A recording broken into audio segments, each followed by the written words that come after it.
Patwardhan and the distinguished Patwardhan family, General Kulkarni, distinguished guests, and brothers and sisters.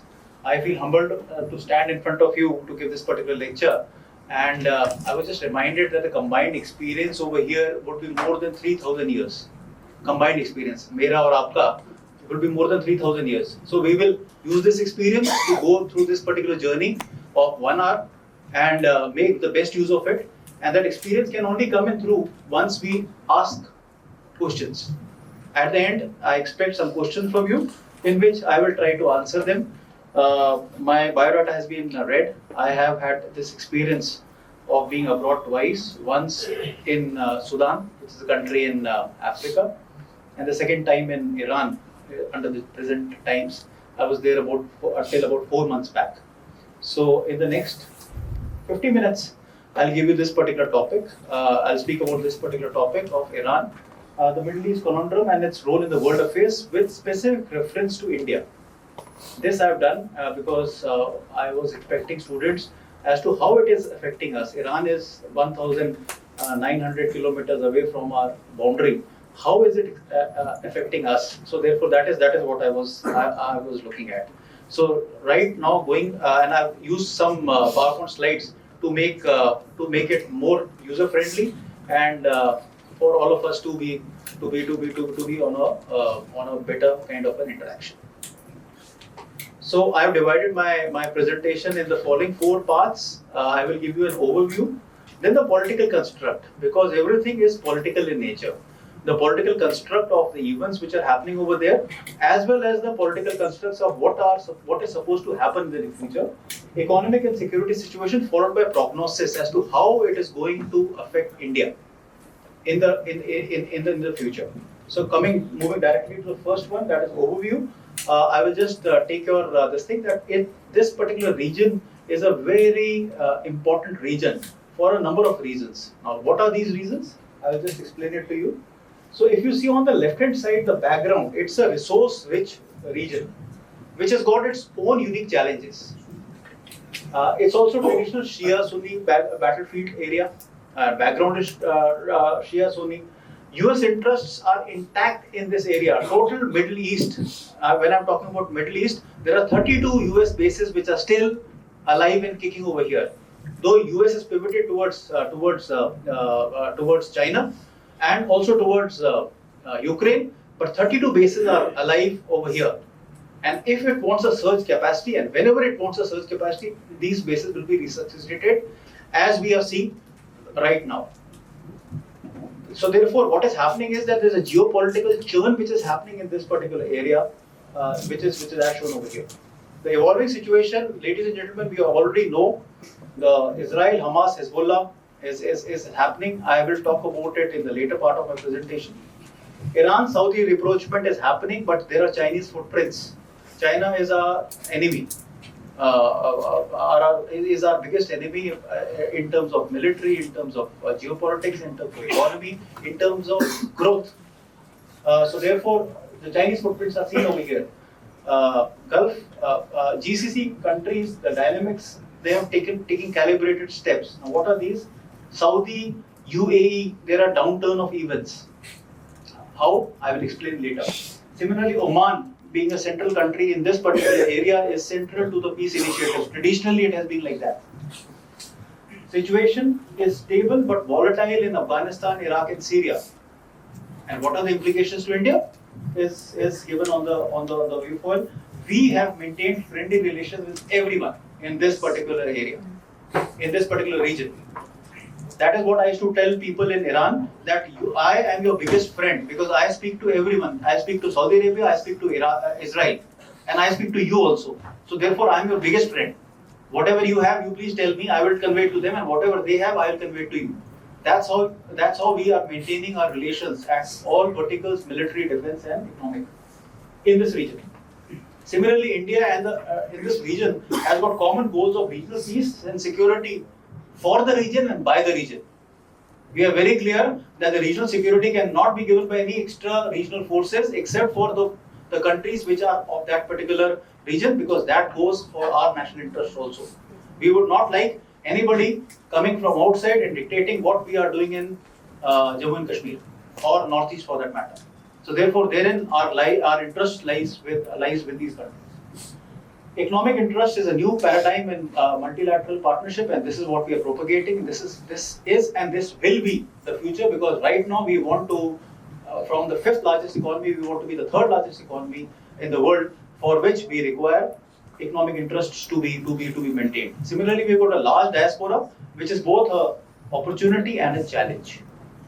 It has got both sides of the coin. If there's something good, then the positives come. But otherwise, if something bad comes, then we have to evacuate the diaspora. So we have to take it with that. And we have seen in the last 2-3 years, wherever there have been crises, we have evacuated our boys, girls, our diaspora from that particular troubled spot, whether it's Sudan, Ukraine, or Israel, as we speak. Similarly, INSTC versus and IMEC. INSTC is the International North-South Trade Corridor, and the IMEC is the India Middle East Economic Corridor. It starts from India. Very, very important for all of us to understand. So this would be in brief my entire presentation moving forward. What do we see when we say it's a resource-rich region? This slide says that 80% of world reserve is in this area only, with Iran and Saudi Arabia having 476 billion barrels. One is a Shia country, the second one is a Sunni country. Therein, gentlemen and ladies, lies the entire problem of this particular region. One wants to be the fountainhead of Shiism, that is Iran, and the second one wants to become the fountainhead of Sunni, which is this thing. And what drives their passion for the last 30, 40, 50 years and for the next 40, 50 years is what we are seeing over here. 476 billion barrels of oil. Iraq, 145, UAE, Qatar. And if you see Qatar, the total gas, the total natural gas and resources, it has got, and its footprints in the region, it is punching way above its weight. Because in international affairs, that's how you conduct your business. You always punch over your weight. You can see it over here. Similarly, natural gas, 700 trillion cubic feet. I was there in Iran for 3.5 years. The gas in every household is free. Petrol costs 3 rupees a litre. For diplomats, it costs 3 rupees a litre. For Iranians, it costs 1.5 rupees a litre. Indian, I'm talking about Indian rupees. That is the amount of power which these guys have got. And if they put it in the right direction, just look at where the world will, where this region will be and where the world will become. How they are using it, subsequently it will unfold in the next. So therefore, with this particular backgrounder, so that all of us are on a common platform, now I'll move ahead in my presentation, the political construct. Starting from the topic which was given by Gokhale sir to me is Iran. So we start from Iran, very briefly on the political construct of Iran, and then on all important countries I'll have one slide, because otherwise the topic is very great. I cannot cover it in this time. So therefore, whatever is important I have culled out in the slides and given it to you. So Iran, all of us know that 16th of August 2021, the Taliban took control of Afghanistan, which had a profound effect on the security situation of Iran. And the key challenges in Iran is high inflation, weak GDP growth, depreciating currency, and unemployment, respectively. What is the evolving situation? Iran and Saudi Arabia have agreed to restore diplomatic ties with Chinese mediation.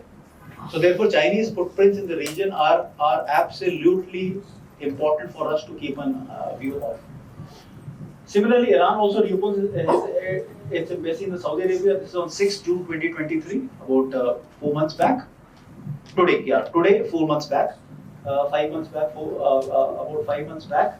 So, September 2023, we have seen that Iran has been supplying oil to Chinese surreptitiously, and the oil has increased by this thing. Ladies and gentlemen, the Brent oil, as we speak, is $82 per barrel. $82 per barrel. When it is sold in black, it is sold at $35 per barrel. Everybody, and allow me to say, everybody does this, including yours truly. We purchase the oil from in black because it is very less. It is at 1/3 the price. All countries engage with that. So therefore, because in this there is no black, no white, there are also shades of grey. Because your own country's national interests are more important, more paramount, more important. So therefore, all countries deal with that. So if Iran is under sanctions, it is forced to sell its oil at a lower rate, naturally, because it has to sustain its own economy, and all the countries do that. How do we do that? We do it from Iraq. The oil comes to Iraq, and from Iraq it comes to various countries. Similarly, what are the implications for India? Evolving security situation in Afghanistan and Iraq is important for us. Afghanistan from security point of view, Iraq from energy point of view. Increased Russia-Iran-Chinese cooperation has been witnessed in the last 6 months. And INSTC-AMEC is important leverages which we have to leverage as India. If we have to be there, if we have to become the second largest economy by 2015, 2047, the first largest economy, because we should not look at China. We should look at US.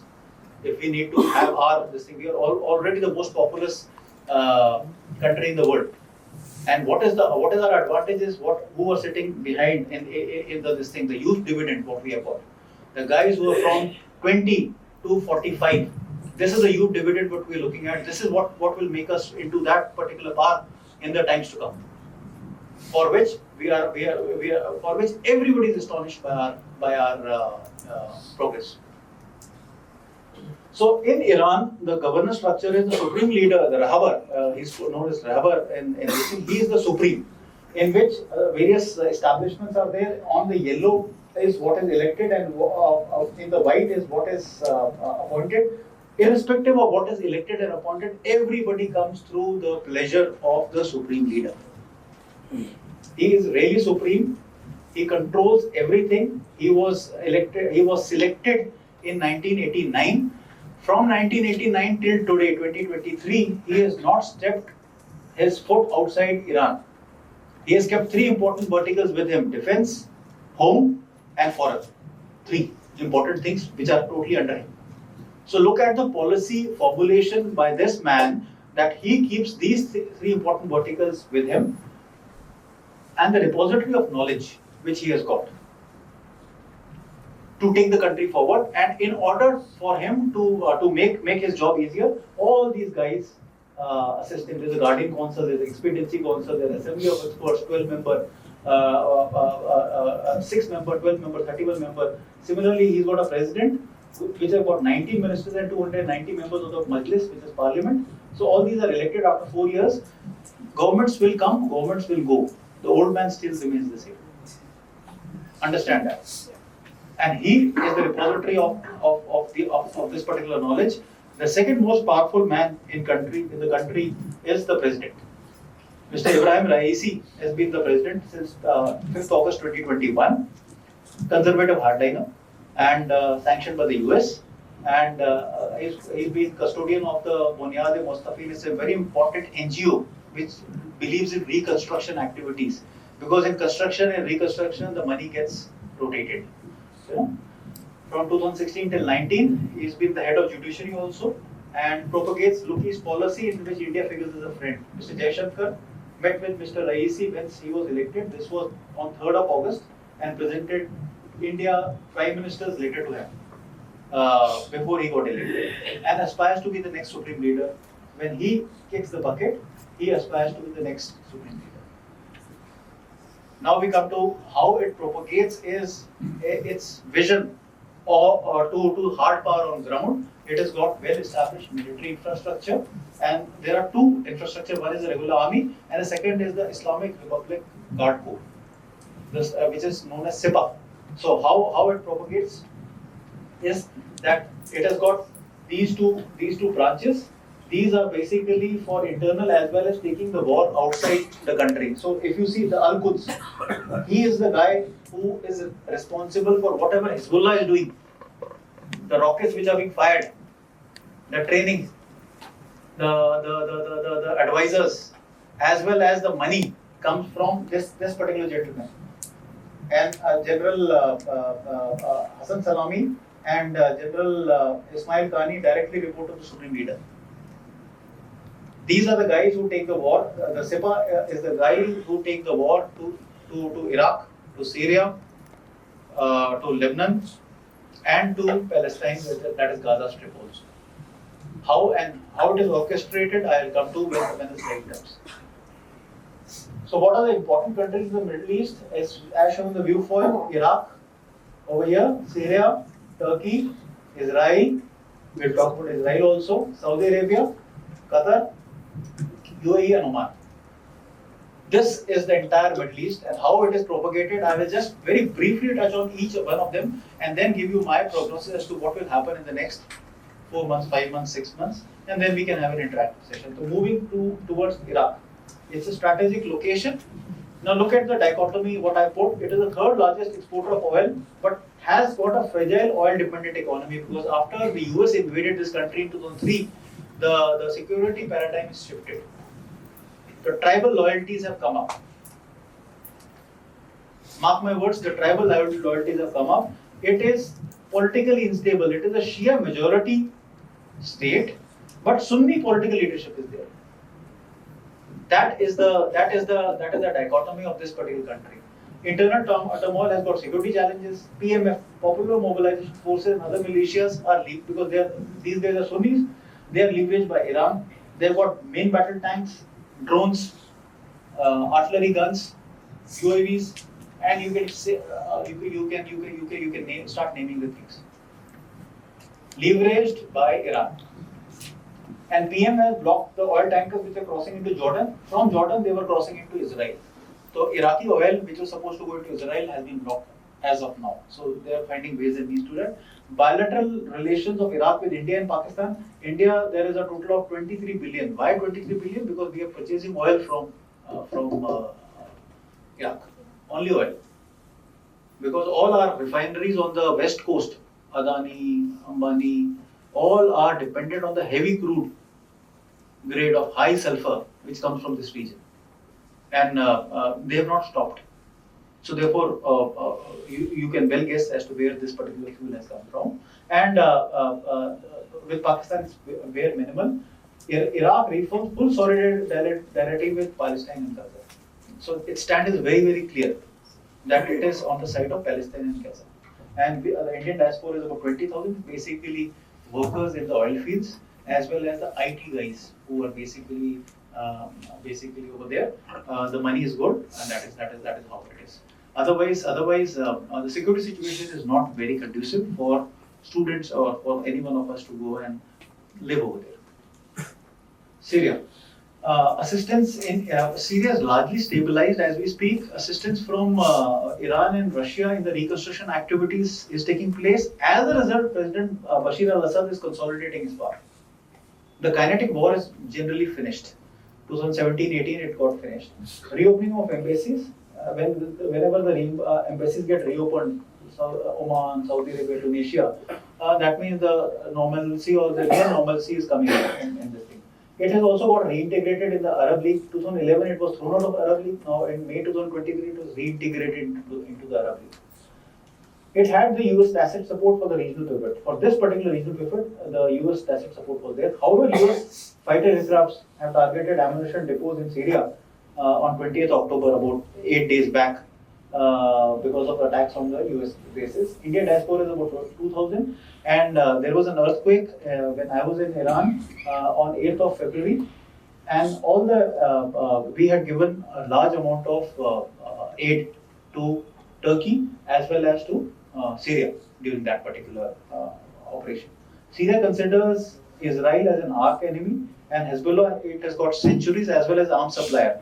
Syria is an arms supplier because it has got land borders with that particular country, with Lebanon, correction. So therefore therefore Hezbollah has got sanctuary as well as an arms supplier from, this is Lebanon, and this is entire Syria. Damascus is over here. The arms from Iran, which is over here, Iran, land in Damascus and then get into Lebanon. And from Lebanon, this is Israel. The Christ of rocket. This is the border, and from here the skirmish is taking place. So refugee crisis and balance of power is being witnessed. Next is Turkey, very important country in this entire this thing. It is already a regional power status. President Erdogan has been re-elected in the month of May. It is beautifully done its ammunition. It's arms industry. It is exporter of Bayraktar to attack helicopters, Corvettes, Cobra armored vehicles. It is exporting this to various countries, including to our enemy Pakistan. Actively supports Pakistan in all verticals, that is political, diplomatic, and military verticals. That is joint training of F-16 air crew and attack 129 deal. Opposes NATO plus status to India. Similarly, under construction, these are two corvettes which it is giving to Pakistan. Two having made in Turkey and two are being made in the Karachi shipyard of Pakistan. Condemns Israel's blockade and bombing of the Gaza Strip. President Erdogan had cancelled his Israel visit and terms Hamas as a liberation group. I mean, every country is looking at this conflict as per their interests. Be very clear, there is no permanent friend or foe, but it's only your interests which matter. So therefore, logically, their interests matter to them. It's nobody's right or wrong in international affairs. Let's be very clear at this. And Israel has withdrawn its ambassador from Turkey on 19th October, and vice versa. About 4 days back, he has also withdrawn his ambassador from Tel Aviv. So aggressive regional posturing by Turkey has been witnessed. Next country is Israel. Over here, I'll take some time on Israel, as we still have got time. I'll go very deliberately on Israel because this is the most important part of my presentation to you guys. It's a very important geostrategic player. Symbiotic and transactional ties with US and EU. Naturally, in all international affairs, this is what it is always symbiotic and transactional. For a particular thing, our goals align, we become allies. For a particular thing, our goals diverge, then we oppose each other. This, like I said just about a minute back, there is no permanent friend or enemy. There are only permanent interests. जहाँ पर आपका interest है, आप वहाँ पर जाएंगे in international relations, as well as in personal lives also. It is developed and a technically very advanced economy. It's 2 billion.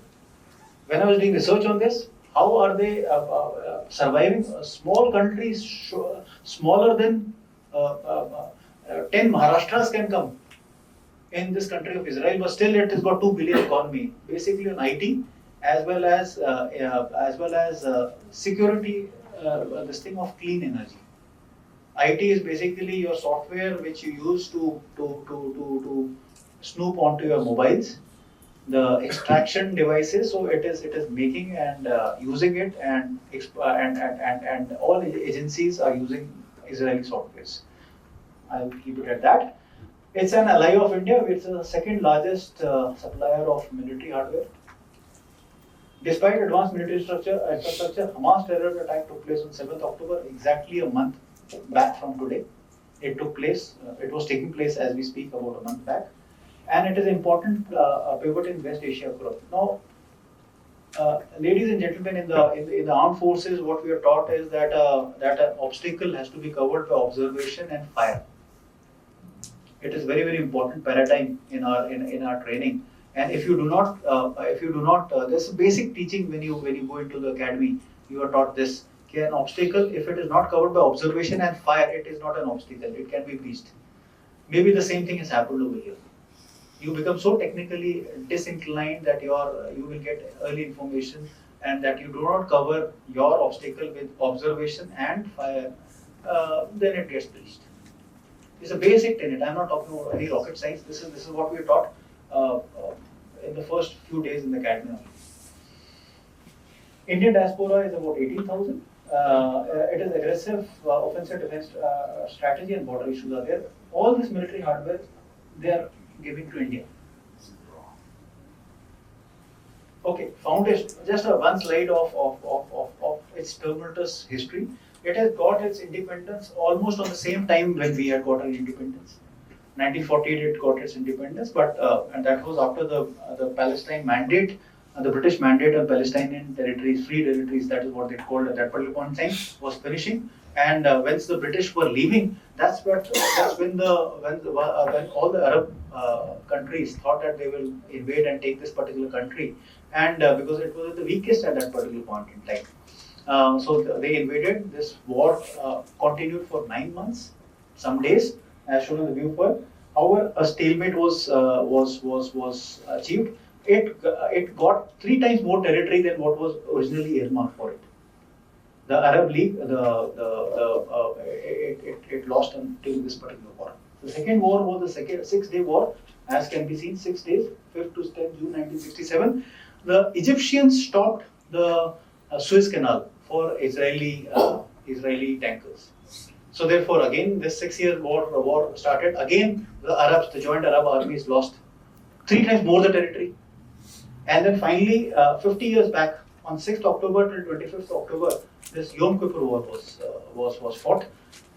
Exactly in the same circumstances in which the territories lost by the Arabs in the 6-day war, they wanted to regain that, and they did a preemptive strike during the holy month of Shabbat, and they lost even more in that during that particular war. So what we are seeing is that progressively the Arabs have lost on territories whenever they have aggressively attacked Israel due to superior tactics, science and technology, employment of your resources, including Army, Navy, Air Force, combined application of the same. Arabs refuses to accept, similarly in 1987 when the war was not an issue, so what happened is that during this Yom Kippur War, the Golan Heights, this is the capture of the Golan Heights, which is still under the Israeli occupation, and also West Bank and the Gaza Strip was captured by, I'm just giving a brief this thing, I know that all of you know about this, but I'm just giving a backgrounder because the present crisis is a output of that. So, क्या हुआ कि during this Yom Kippur War, the Golan Heights got captured. The West Bank and the Gaza Strip was also captured by the Israelis and occupied by Israelis. Hamas was formed in 1987 to fight peacefully for the Palestinian rights. अच्छा उसके बाद क्या हुआ कि peaceful उससे resolute नहीं हुआ and it got transformed from a peaceful this thing into a militant organization, which is known as Hamas and PIJ, Palestinian Islamic Jihad. These are two militant groups which are in the West Bank, in the Gaza Strip, and in the West Bank there is a Palestinian Authority. Similarly, in Lebanon there is something known as Hezbollah. So that we are. So all of them refuse to accept Israel as a country and aligned ideologically with Iran. That is Hamas. And two-state solution is the best course, but there is no consensus with anyone. Okay, now coming.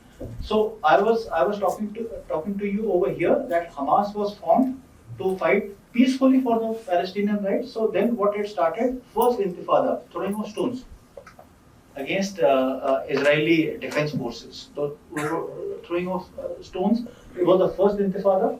Then after it reached its breaking point, the Oslo Peace Accord was signed. But after that, no go. What has happened is that after that, the successive Israeli governments have tried to bring down the Palestinian Authority, which is the legally mandated instrument with which to talk. So West Bank is West Bank and Gaza Strip is Gaza Strip. There is Israel in between. So in 2008, there was elections in the West Bank in which Hamas defeated the Palestinian Authority in Gaza Strip. तब से Hamas is there in the Gaza Strip, and it is advocating all means to achieve independence. That, in a brief nutshell, is the history of this, and we continue and march forward from 2008 till 2023. 2023, what happened? Exactly a month back, they breached. An obstacle is no longer an obstacle unless and until it is covered by observation and fire. वो नहीं हुआ. They were too much technically oriented. So therefore, and it was also the holy month of Shabbat which was going on. So people were on leave, TD and all those things. So therefore, this particular operation happened. Immediately on 8th October, it declared a state of war, and whatever is seen on the view for is orchestration of important events. Though in each day everything is going on, I request you to go through this. And in the next slide, importance of both human intelligence and technical intelligence when they are enmeshed is very important for all of us to understand. Technical intelligence will not win you, or similarly human intelligence will also not win you anything on ground. On 27th of October, Palestinian Authority welcomed the UN resolution, the ceasefire call, and Israel rejected immediately the same day only. and PM Benjamin Netanyahu said the war will be long and difficult. Iran reiterated that it has crossed the red line. And as we speak, yesterday Gaza has been divided into two parts, north and south. So now, ladies and gentlemen, the main operations will be in the north Gaza, in which it has divided it, and phasing of operation is going on. Now, how phasing of operation means? Basically, this is Gaza. So it has divided it into two. So now he is concentrating on the north part of the Gaza Strip.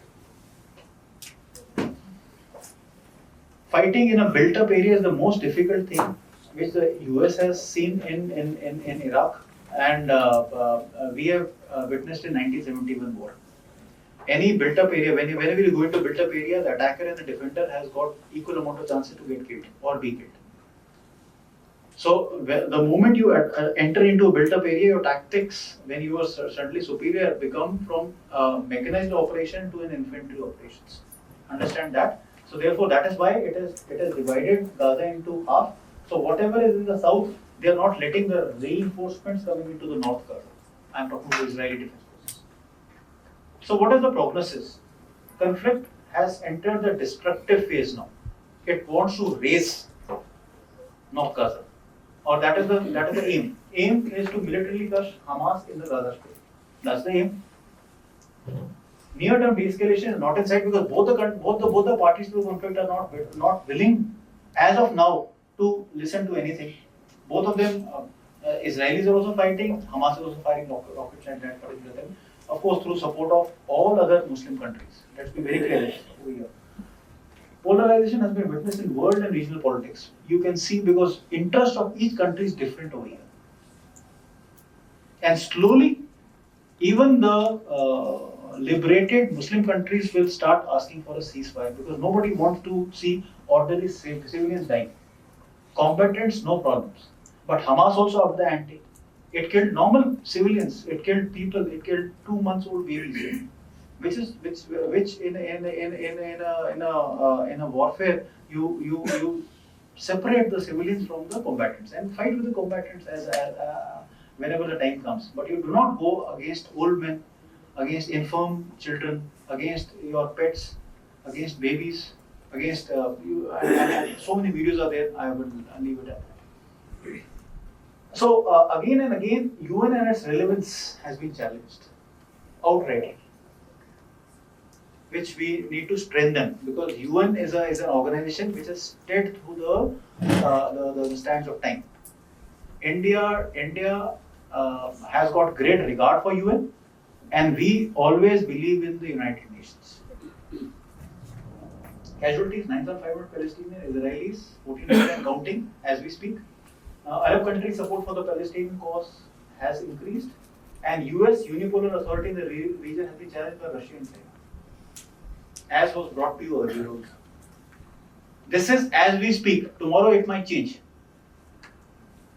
I'm talking to you today because today I'm giving you this particular thing. So therefore, we are keeping a regular tag on it. Every day in the morning, my officers come and brief me. We make some kind of assessment, give it to our higher headquarters, and give it to our all officers so that if the time comes, we are better prepared with our solutions, our unique solutions. If the UN mandate is declared in this particular area, which is not going to come. But if the UN mandate is there, then we are ready with our solutions to this particular challenge. So right now, on 7th of October, as we speak, it's nearing the tripping point. Because time has come, or time will come, because how many casualties can the Muslim world see of ordinary civilians? They say, go against Hamas, no problem, but please differentiate between the thing. Israel is saying that they did not differentiate, so why should we? And words to go. Moving to Saudi Arabia, another very important country. As I said, it wants to have this thing of the Muslim world. Ascendancy and control by MBS is generally finished. He is in control of everything. Now look at this country who in its own embassy has killed its own diplomat, its own person in Turkey, Khashoggi. Killed, dismembered the body, put tezab over it, and finished it. So this thing has happened. All of us know about it. Yes or no? In the Saudi Arabian embassy of in Turkey, Istanbul. That's to terminate a dissenter.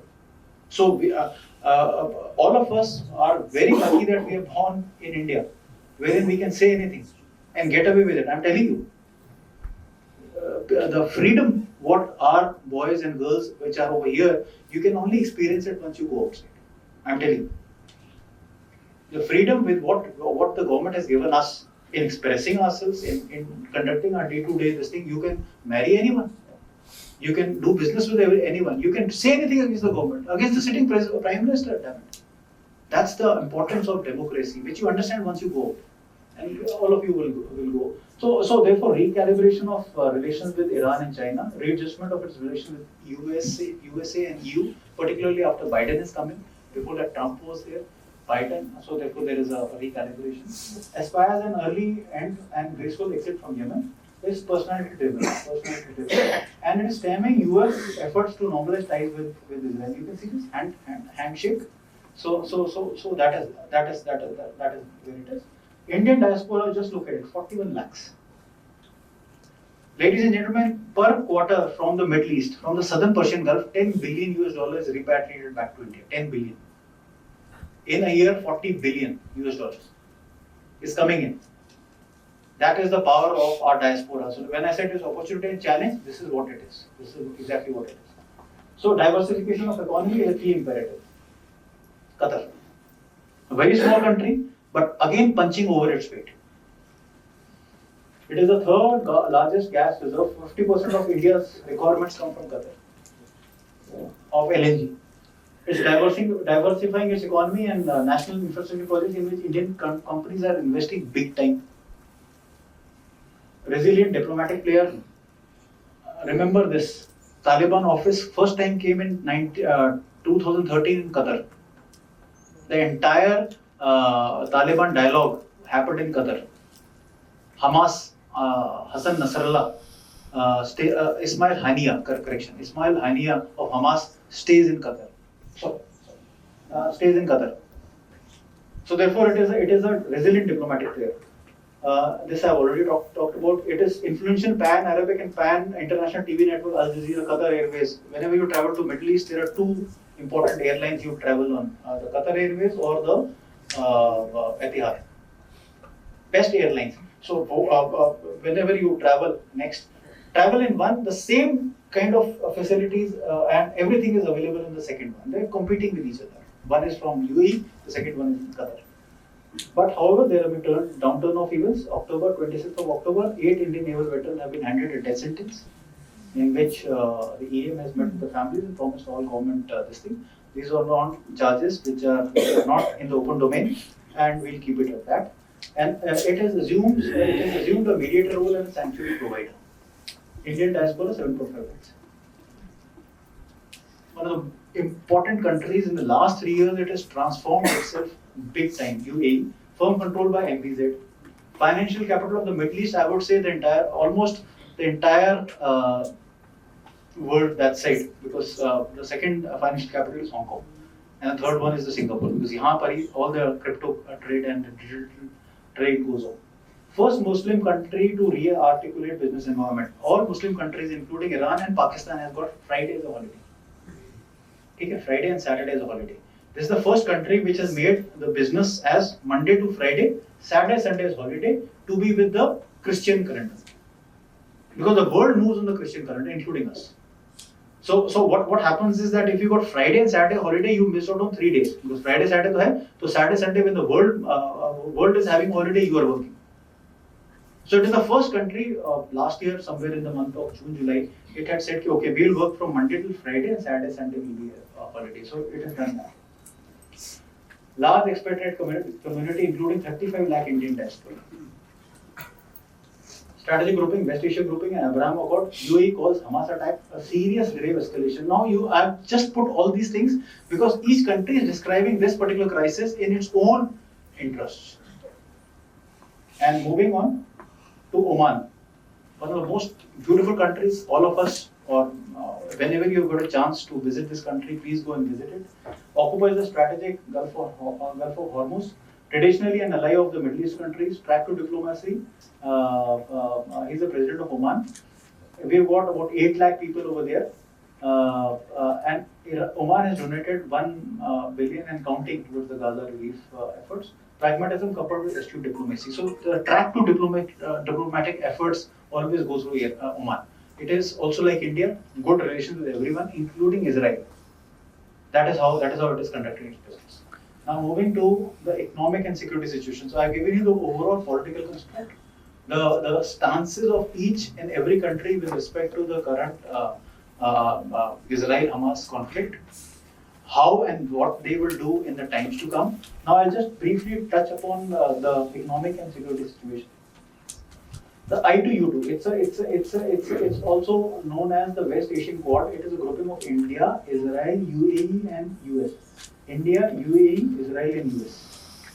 It was conceptualized in 18th October 2021, and inaugural summit within 1 year, the inaugural summit was also held. So just look at the power of this particular grouping, for which the entire Middle East is opposing this particular thing, particularly against UAE. Aim is joint investments, water, energy, transport, space, health and food security, strategic autonomy. This is very important, economic growth and trade synergy aspects. And UAE is proposing to do all this in India. So it has got US, UAE, Israel and India. That's the importance of this, for which Turkey, Saudi Arabia have got their reservations on this particular grouping operating in this particular world. Then we come to Abraham's Accord. All of us know about it, but I'll just touch upon that. What is Abraham Accord? Abraham Accord was signed in September 2020, about 3 years back, between US, UAE, Israel and later extended to Sudan, Bahrain and Morocco. It is basically aimed to strengthen and maintain peace in West Asia. Normalization, in the first phase, normalization of ties with Israel and UAE were supposed, UAE and Israel. However, the challenges were non-addressable of Palestinian issue, which we are seeing now. And over-reliance on US on political volatility and foreign policy variance makes it an unreliable ally. Because I had said in the earlier part of my thing that US unipolarity is being challenged by Russia and China, because China is also increasing its footprints. What we need to do is what we are doing, and what we need to do ahead is shown on the next slide. We have got INSTC, the International North-South Trade Corridor. This basically runs from Mumbai to Bandar Abbas. Bandar Abbas is south of Iran. Then there are 2 border crossings, Sarak's border and Bandar Anzali, to Astrakhan and to St. Petersburg. And from St. Petersburg it will go into Europe. But what is happening in the Russian-Ukraine war, that due to the ongoing Russian war for almost 2 years now, politically this has been given but otherwise our investment in it is complete. It is going on a slow rate. So on 8th of July, Russia delivered 41 tons of cargo to India from St. Petersburg to India, and similarly on October. So therefore, it is ready to be used. Maybe in the due time, it will be made use of, and it will have its own added advantage in reducing the time.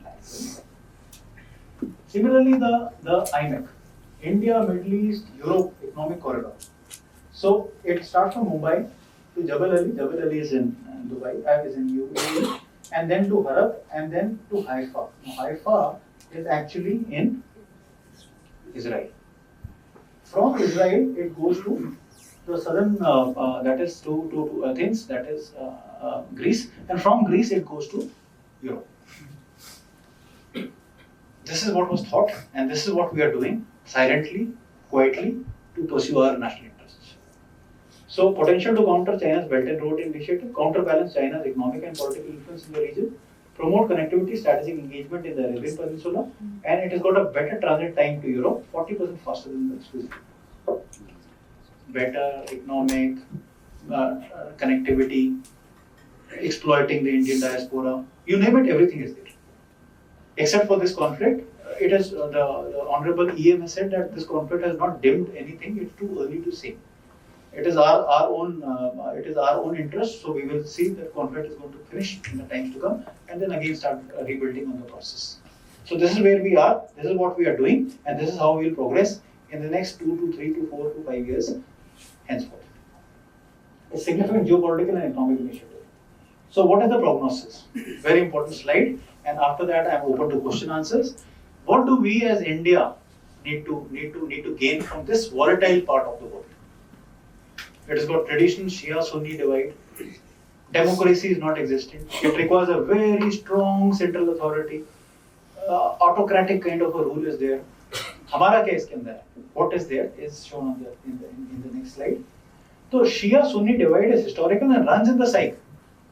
Leverage it. Do not be a slave to it. Leverage that to your own advantage. It is there in the psyche. It was there for 1500 years. It will be there for 1500 years.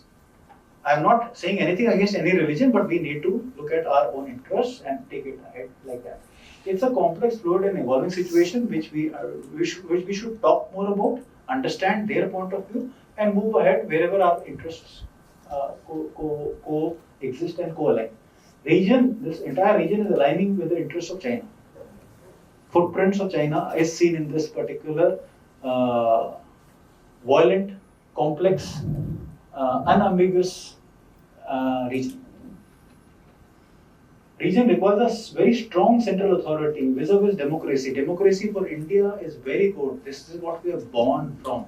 But we should not apply democracy to countries like this. I am not saying anything against them. But traditionally, they require a very strong central authority. Democracy is not the answer. US has understood it in Iraq, in Afghanistan. Look at US interest. They wanted to bring in democracy. Whom they brought? Taliban. This is internal. I'm talking about. I'm just stating a fact. They took out Taliban, and after 20 years, whom they have brought in? Taliban. Look at what is happening in Iraq. Good, bad, ugly. I am not saying anything against Saddam Hussein, but when Saddam Hussein was there, the region was united. You understand? But when Saddam Hussein has been removed, look at what Iraq is there. So therefore, that is the thesis. I have done research on this. So it does not require your or my notions of democracy. It requires a very strong central authority. Existing fissures can be suitably leveraged by India. We need to display strategic patience. We always understand that next 20 years, 30 years, 40 years is an Indian time. Next century is India's. We need to display strategic patience. Nothing comes without hard work, and nothing comes without strategic patience. Strategic patience is 5 years, 10 years, 20 years. Bide your time. Wait for it. Build up your capacities. Build in the youth dividend. Build in your armed forces. Build in your economy. Then, when our time comes, we will get it. That's where we are, and that's all it should be. So with this, I have finished, and I'm open to question answers. Sorry, I wanted more time, but you guys are very busy, and I was given this particular time. I finished this particular complex thing in 40 minutes. Now I'm open to question answers, because over here is thanks. So I'll keep this last slide on, and I'm open to